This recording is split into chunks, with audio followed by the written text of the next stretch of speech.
Boa tarde, senhoras e senhores, a mais um podcast Tudo Pode Sem Limite.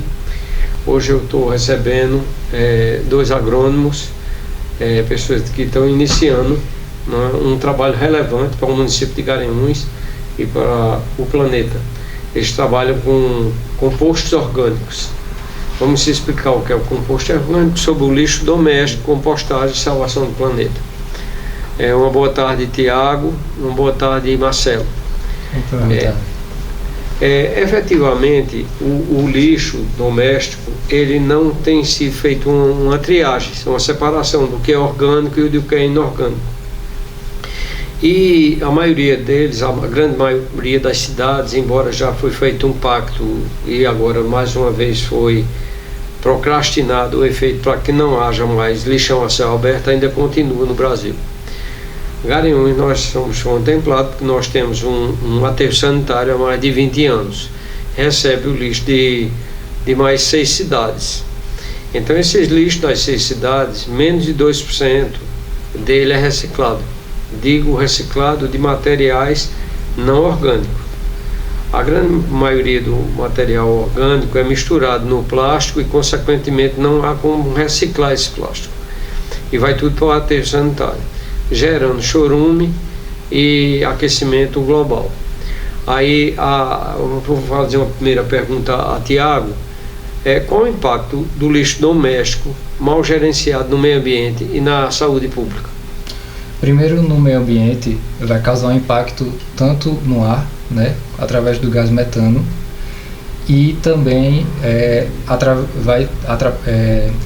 vai causar toxicidade na água dos lençóis freáticos.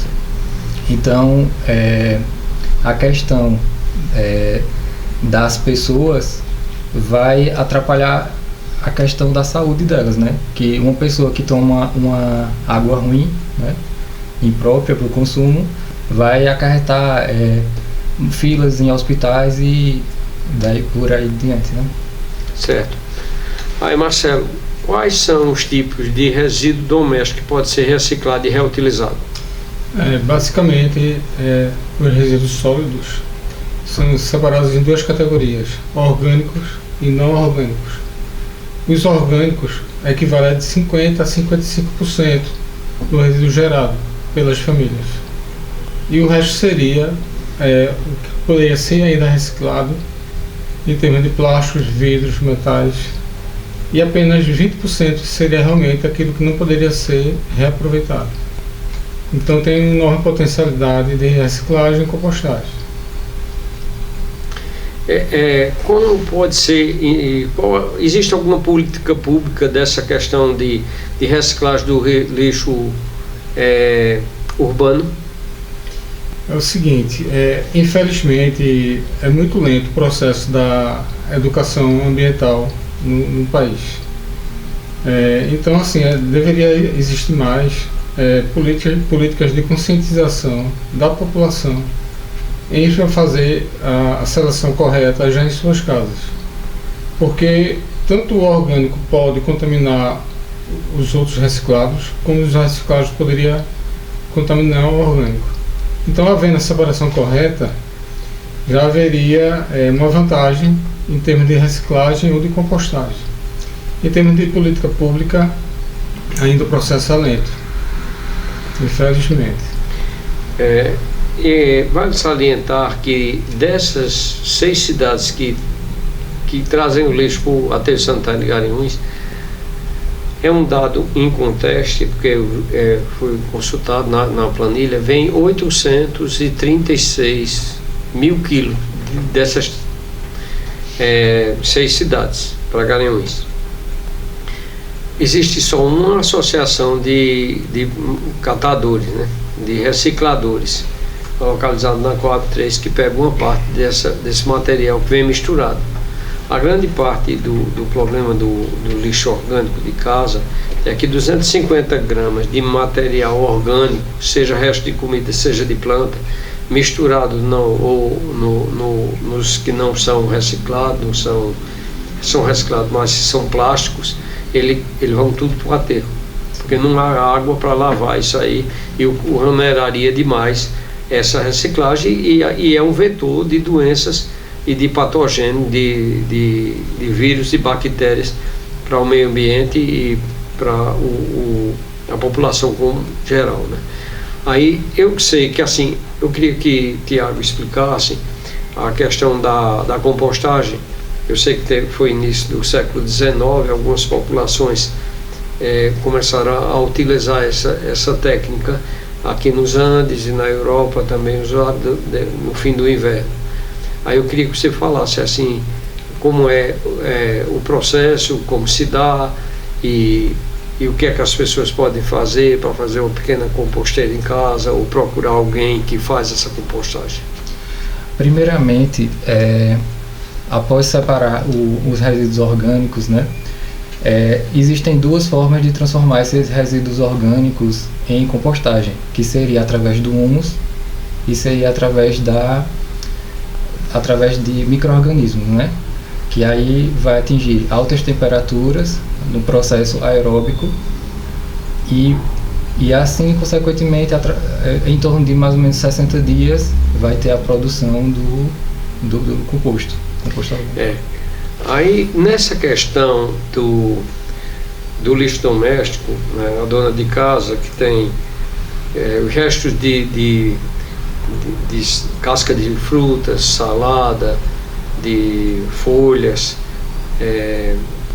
essas hortaliças que são descartadas, elas devem ser separadas do lixo, do resíduo cozido, não é? Isso. Uma dica que a gente sempre dá para alguns clientes é a questão de separar a casca de banana, casca de ovo e coloca para secar um pouco, né? E depois passa até no liquidificador. E aí gera um tipo de uma areia mesmo. E aí a gente indica elas a colocar, digamos, uma colher de sopa nas plantas, porque aí a casca de ovo ela tem nutriente de potássio, né? E de cálcio também. E aí a questão da banana é a questão do potássio. Então isso aí já dá mais nutrientes, micronutrientes, já favorece também o vaso, né? Que o vaso às vezes fica com a terra muito compactada. Então já dá uma estruturação melhor para o solo. Então vai melhorar a qualidade das suas plantas. Certo. Agora eu vou fazer uma pergunta a Marcelo. Marcelo, veja só. Essa questão do resíduo de comida de que foi cozido, feijão, arroz, resíduo de carne, ossos, essa coisa toda, a maioria das pessoas que separam o lixo orgânico mistura tudo numa vasilha só. Sim. Isso causa uma dificuldade na decomposição, não é? Depende disso aí. Porque existe a vermicompostagem e existe a compostagem. A vermicompostagem é feita pela degradação dos resíduos pelas minhocas. Então essa tem uma limitação, tá? E temos alimentos tipo ácidos, resto de laranja, limão, alho, né? Algumas comidas oleosas de panela, né? Isso dificultaria o trato digestivo das minhocas. Elas teriam uma certa dificuldade e poderia vir até a morrer por conta disso. A compostagem é um pouco diferente. Aceita mais materiais, tá? Aí aceita sim resto de comida, arroz, feijão, osso também, carne. Agora a questão do osso da carne se o manejo for mal feito, vai atrair vetores, tipo urubu, rato, baratas, né?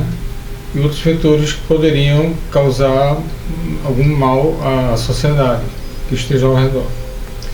Então, assim, existem esses dois métodos, vermicompostagem e a compostagem. A primeira é feita por minhocas e a outra é feita por micro-organismos, a princípio bactérias e fungos e actinomicetos. E lá do meio para o fim poderiam entrar os insetos decompositores. Aí sim, quando entra a minhoca no processo naturalmente, que isso acontece, o processo já está quase pronto.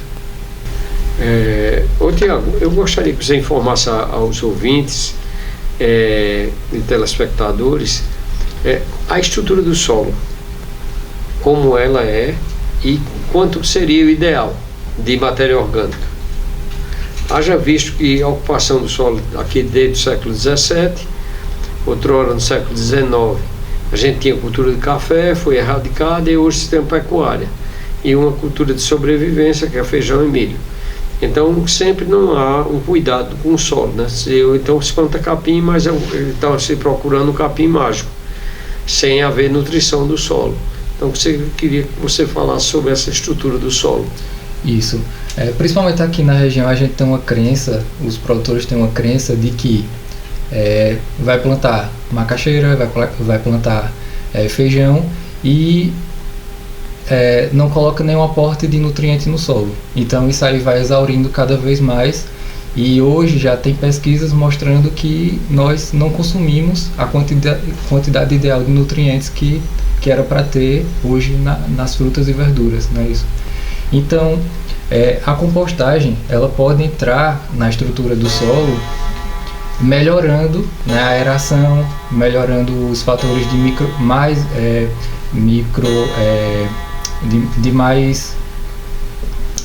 da microbiota do solo. Isso mesmo. Então a compostagem ela vai, além de dar macronutrientes, vai dar também micronutrientes, que são essenciais para completar o ciclo da planta. Então esses macro e micronutrientes já vão estar prontamente disponíveis para a planta. Então, além de melhorar a estrutura do solo, vai melhorar também a parte nutricional. Certo. Aí eu vou fazer uma pergunta para o Marcelo. Ô Marcelo, no caso uma pessoa um ouvinte que está querendo iniciar um processo de compostagem para botar no canteiro da sua casa. Tá. Eu gostaria que você ensinasse o beabá, tá, e quais são os erros que devem ser evitados nesse processo de compostagem. A princípio, a pessoa pode produzir, a gente chama em baldinhos, tá? Que são 3 baldes.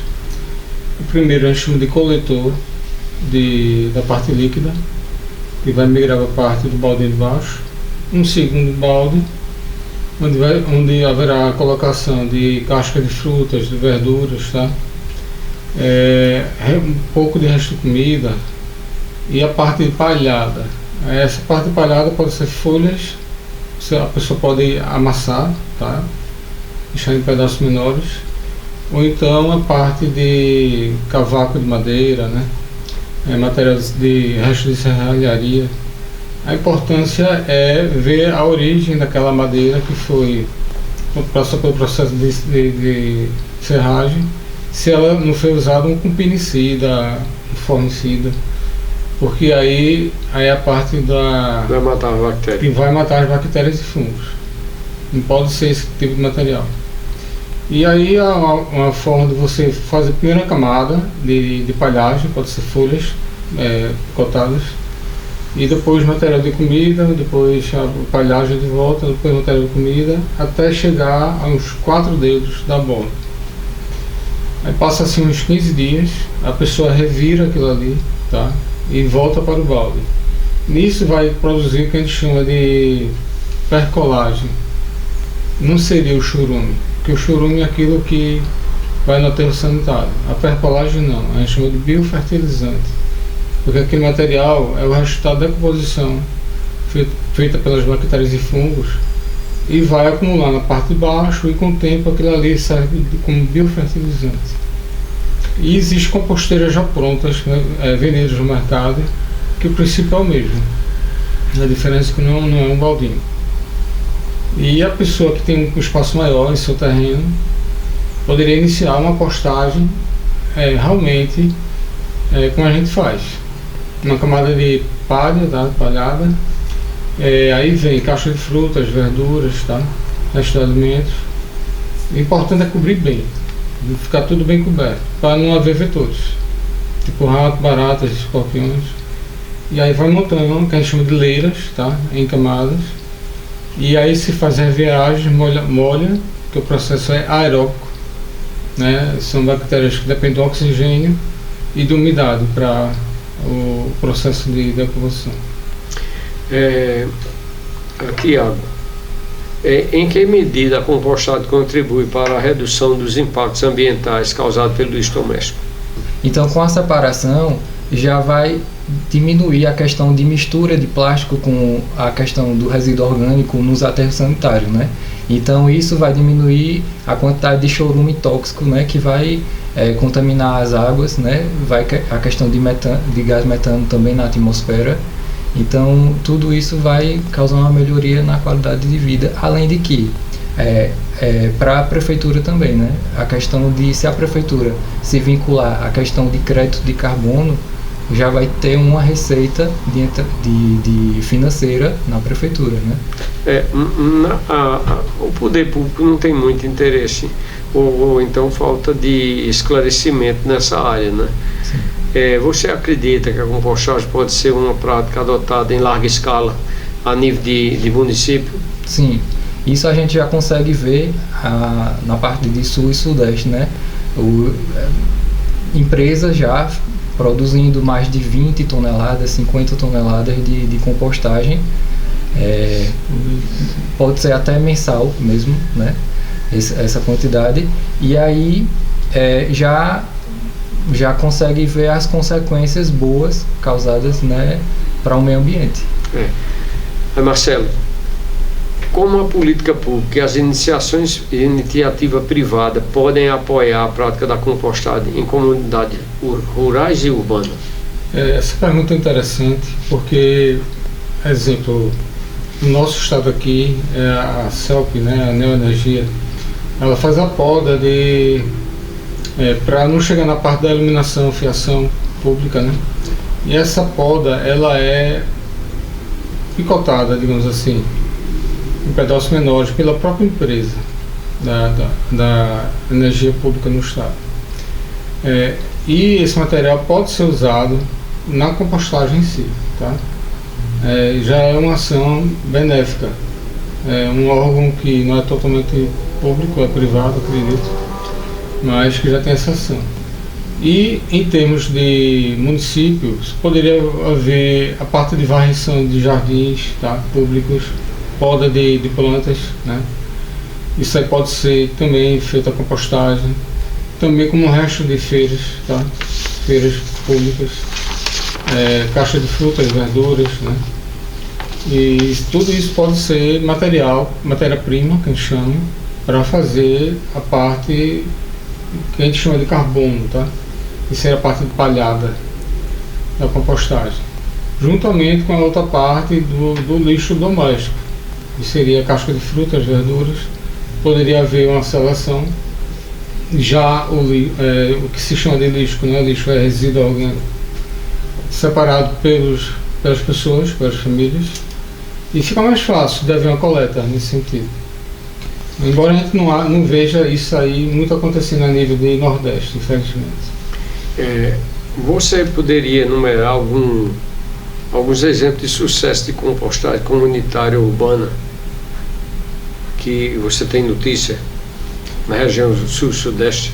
Olha, na região sul e sudeste, por exemplo, a pessoa vai fazer a limpeza do seu jardim, tá?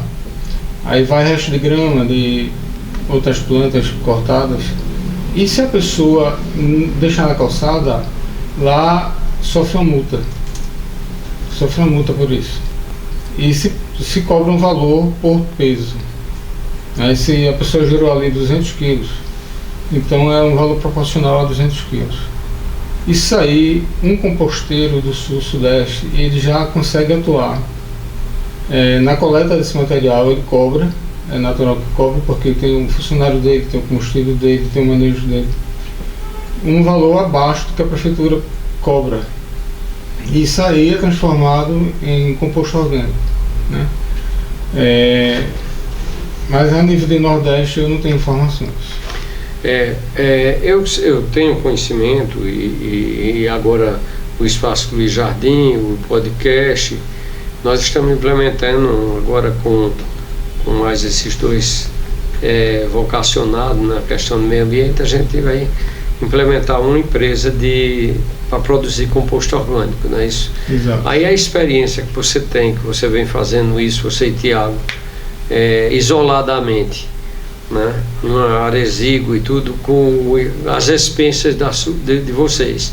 Eu queria que você falasse assim, quanto é o volume que você já processa de adubo e utiliza na paisagismo. Inicialmente eu aluguei um terreno ao lado da minha casa, que eu não tenho espaço para isso. Me 10 por 20.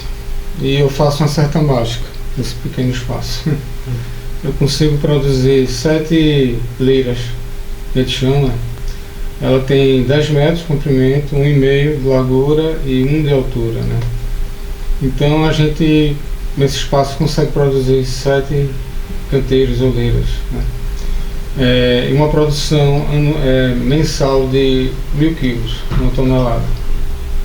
E de resíduos que a gente consegue pegar já de alguns amigos próximos, resíduos orgânicos, eu digo, a gente já consegue minimizar 500 quilos que poderia estar indo para o aterro sanitário e está virando adubo. Aí, inclusive, nós vamos disponibilizar algumas imagens da formatação dessa compostagem e da implementação de uma compostagem em escala maior, que brevemente estará acontecendo, né?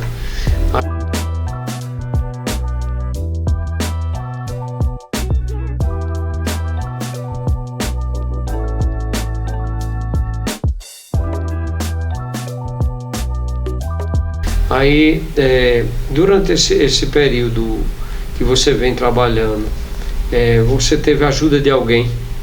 Alguma empresa, algum... mesmo daqueles que produzem essa matéria orgânica? Não, tudo é com o meu recurso próprio.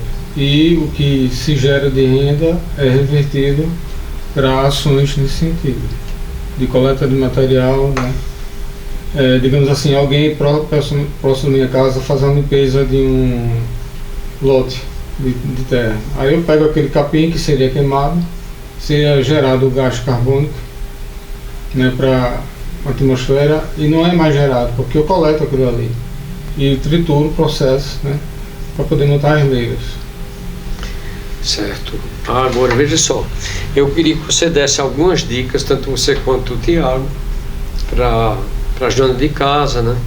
Para as pessoas que têm cafeteria, restaurantes, e a gente deu o número de um telefone para que a gente disponibilize, que a gente pode ir até esse local e buscar uma parte desse resíduo que é descartado aleatoriamente. Isso, as pessoas que quiserem contribuir com o nosso projeto pode estar entrando em contato, né, no site espaçoluizjardim.com.br, ou então pode entrar também na nossa rede social, né, Renova Terra Compostagem, e fala lá no direct com a gente, que a gente vai passar mais informações e lugares e como facilitar a logística nessa entrega. Uma dica importante que a gente pode dar para as donas de casa é a questão de inseticidas naturais. A gente pode fazer a mistura, né, de canela, fazer como se fosse um chá mesmo de canela, espera esfriar um pouco e aí começa e borrifa nas plantas. Isso aí tanto vai fazer o tratamento na parte fúngica da planta, se ela tiver alguma doença, também pode fazer a prevenção de patógenos fúngicos na planta. Aí outra dica que você pode dar para a dona de casa que quer ter alguns jarros com tempero para colher na cozinha, que seria uma coisa muito mais saudável do que comprar na feira, porque a quantidade de agrotóxico que está sendo utilizado é um pó de excesso. Nós vamos fazer chamado veneno nosso de cada dia, né? Então eu gostaria que você falasse sobre esse assunto. Uma dica interessante que todo mundo consome ovos, né? Então naturalmente sobra a casca do ovo.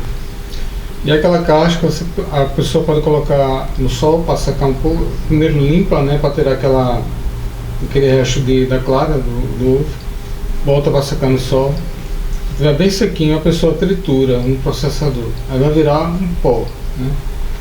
E aí, dependendo do vaso, a pessoa pode botar uma colher de chá, um vaso maior de 2, um vaso bem maior, 3 a 4 colheres de chá, tá?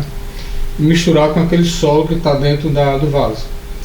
Ali você vai fornecer cálcio para a planta, né? Porque ela vai fortalecer a planta em termos de resistência a ataques de insetos e pragas, doenças. E você também vai fornecer magnésio, certo? Que está lá, e micronutrientes, exemplo de ferro, ou de boro, ou de zinco, tá? Até para potencializar mais essa mistura, pode adicionar a borra de café também. Pode fazer essa mistura de borra de café junto com o pó da casca de ovo também, entendeu? Terminou de fazer o café, pega aquele resto da borra do café, junta com o pó de casca de ovo. Também pode fazer, no começo que eu falei, a questão da casca de banana já que está seca, você colocou um pouquinho no sol lá, deixou secar, pode pegar essas três ingredientes, misturar, bater no liquidificador e aí colocar a quantidade que Marcelo falou, né? Uma colher de chá. Olá amigos, eu sou Marcelo, tá? Sou engenheiro agrônomo, sou Marcelo Ferreira, e a nossa empresa Renova Terra Compostagem, ela começou na pandemia, né? Eu iniciei um processo de fazer a compostagem em baldes na minha casa e fui ampliando a partir de um terreno ao lado da minha casa, o qual eu faço um espaço onde há o processo da compostagem termofílica. E aí geramos uma produção mensal de 1 tonelada, no qual utilizamos todos aqueles resíduos orgânicos domésticos, junto com palhadas, tá, resto de folhas, e tudo isso é transformado em adubo orgânico, que a gente chama também de composto orgânico, que é um material já trabalhado, tá, pelos fungos e bactérias, o qual já deixa o material estabilizado e disponível para as plantas. Meu nome é Tiago Cavalcante, eu sou engenheiro agrônomo. Eu conheci Marcelo há em torno de um ano mais ou menos, né? E a gente vinha sempre conversando e falando sobre compostagem, e a gente foi criando um vínculo, né, de informações muito boas, e a gente foi vendo que um projeto desse tinha que crescer mais. Então, como eu já pesquisava bastante sobre essa área e me identifico bastante, então a gente decidiu se juntar, né, para começar essa parceria. Então, quando a gente decidiu tudo e foi no Sebrae, a gente deu o pontapé inicial no Sebrae, e lá disse que a gente vai ter que criar a empresa. Então, em torno de uns 15 dias após a gente foi no Sebrae, a gente encontrou com o Dr. Luiz Jardim. E aí foi outra conversa muito boa, porque a gente viu que nós três formamos um propósito muito grande com esse projeto. Então, a partir disso, a gente está iniciando um projeto que vai ser grandioso para a nossa cidade, né, e região. E eu queria que vocês contribuíssem também com a gente para acompanhar o crescimento desse projeto nas nossas redes sociais, que é Renova Terra Compostagem, e vai lá e acompanha tudo. Eu já conheci o Tiago, não conhecia o Marcelo, mas aí eu fui à procura do pai dele, que é quem dá manutenção nos relógios antigos, e lá a gente conversou sobre o podcast, e depois eu falei com o Marcelo, e aí a gente pensou, o ideal nosso é o mesmo, em melhorar o planeta e fazer a nossa parte, e a nossa pegada de carbono vai ser resgatada por esse trabalho que nós estamos fazendo, não só no podcast, não só no Espaço do Jardim, mas agora efetivamente com vermicompostagem, que eu já fazia, e agora com compostagem com o apoio técnico deles.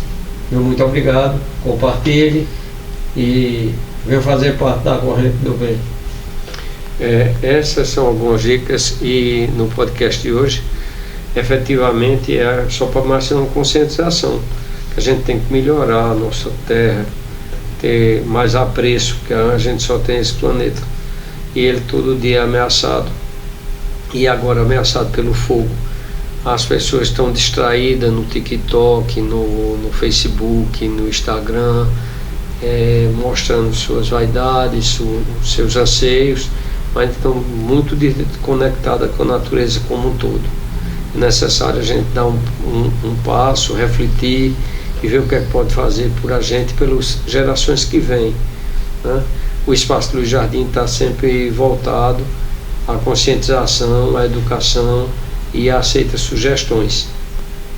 Meu muito obrigado a Tiago e a Marcelo e aos seus ouvintes. Eu vou passar a eles para que eles façam os agradecimentos, mande sugestões, compartilhem e faça parte dessa corrente do bem para ver se a gente salva pelo menos o Nordeste.